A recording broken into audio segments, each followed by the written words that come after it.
5 things to do after you are PMP certified. Let's get started. So you have just passed your PMP exam, right? You are celebrating, you have updated your LinkedIn profile, maybe you have even told your manager and your colleagues. But here's the thing, nobody actually tells you what happens next, right? Most candidates spend months, sometimes even years, preparing to pass this exam. And then the moment they get that email confirming that they are PMP certified, they simply stop. They think that the hard work is over.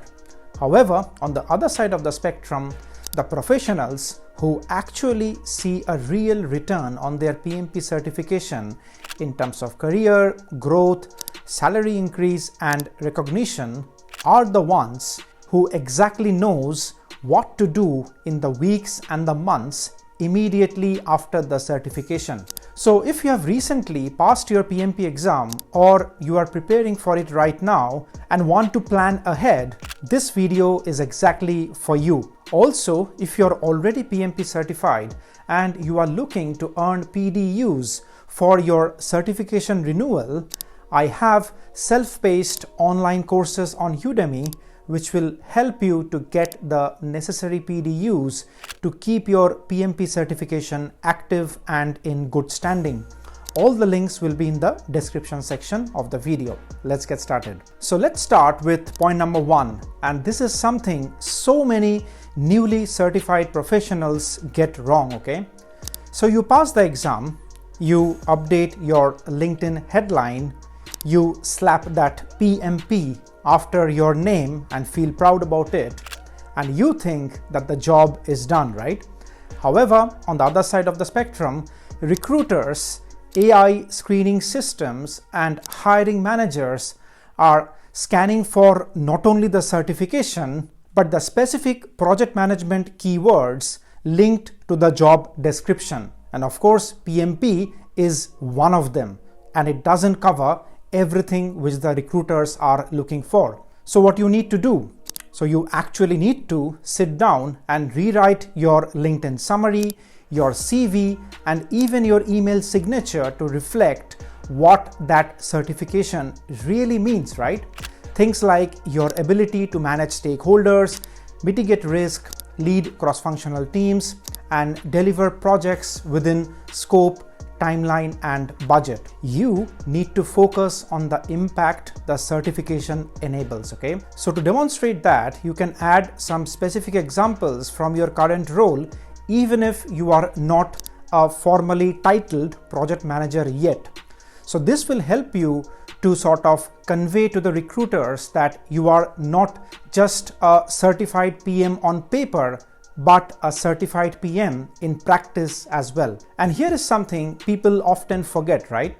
Your certification number and the credential badge from PMI can be added directly to the LinkedIn verified credential. It's a small step, but it definitely adds to the credibility of the certification. So if possible, please get that done. Now, the second thing you need to do, and this one is genuinely underrated, which is to start tracking your renewal PDUs from the day of your certification, okay? Not, let's say, 3 years later when the renewal deadline is just staring at your face. So as soon as you are PMP certified, you enter what PMI calls your CCR cycle, which means your continuing certification requirement cycle, and you need 60 PDUs within 3 years to keep that certification active. However, most newly certified professionals completely forget that this certification renewal exists until they get a renewal reminder email, and suddenly they start to panic because they have earned 0 PDUs. So please go into your PMI account, familiarize yourself with the PDU categories, for example, education and giving back, and start logging even small activities as you go along. For example, a webinar here, a relevant course there, a sort of training program there, etc., etc. Okay, so this way, by the time your renewal comes around, You are not scrambling to cram 60 PDUs in the final few months. And here is the thing, this is actually one of the easiest requirements to stay on top of, okay? If you build the habit early rather than treating it as a future problem, right?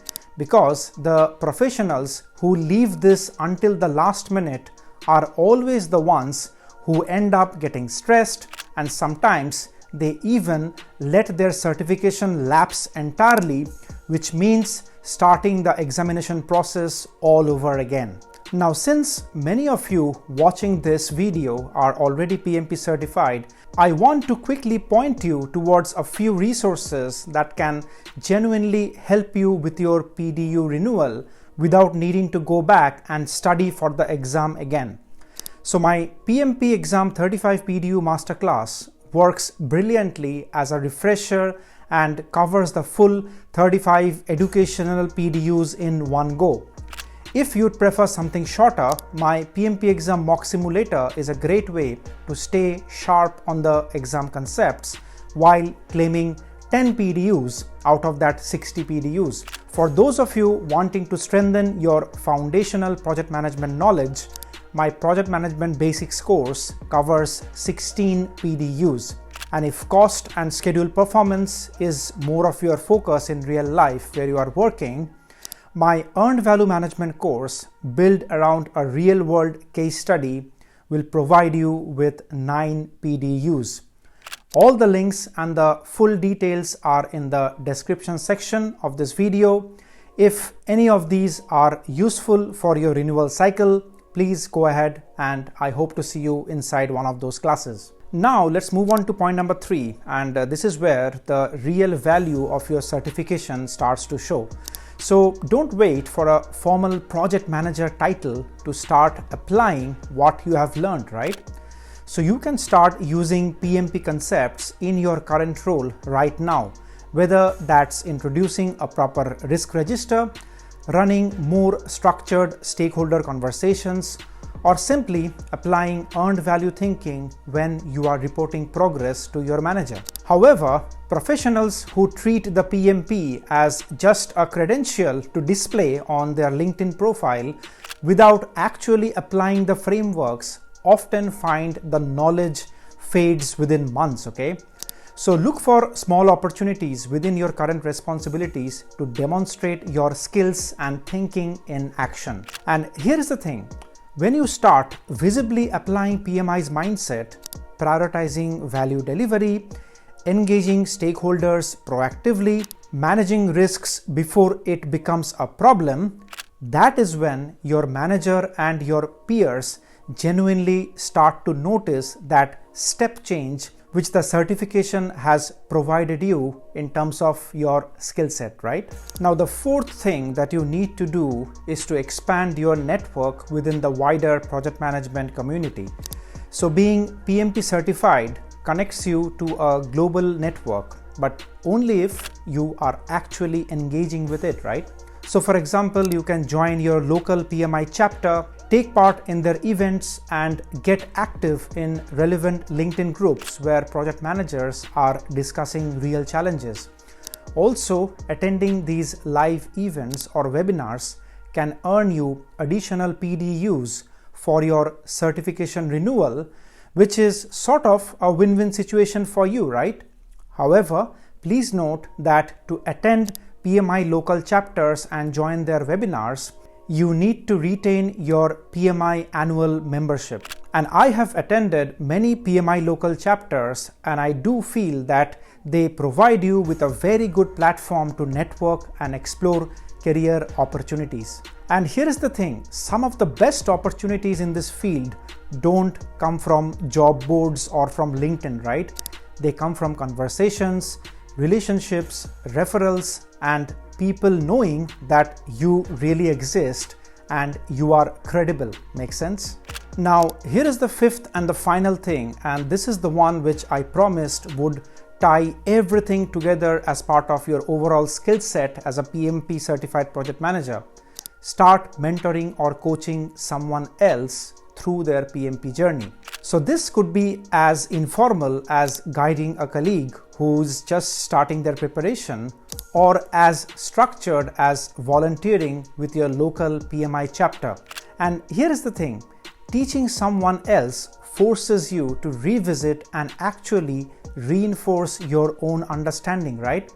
So take my example. I have experienced this myself. Over 6 years ago, I started informally guiding a few colleagues preparing for the PMP exam, and that eventually grew into what now the PMPwithRay channel is all about, with nearly 80,000 subscribers and courses on Udemy that have helped more than 40,000 students across 170 countries. Of course, all thanks to you for putting trust in me and in my teaching style. Now, of course, I'm not saying that every one of you needs to go and start building a YouTube channel, right? However, even mentoring 1 or 2 aspiring project managers builds your leadership visibility, and trust me, employers and recruiters absolutely notice this, okay? It shows you are not just certified, but it shows that you are capable of developing others as well. Those are the 5 summary points which you need to keep in mind after you are PMP certified to get the best out of your certification. Please press the like button if you have liked the video, and I'll see you again in the next one.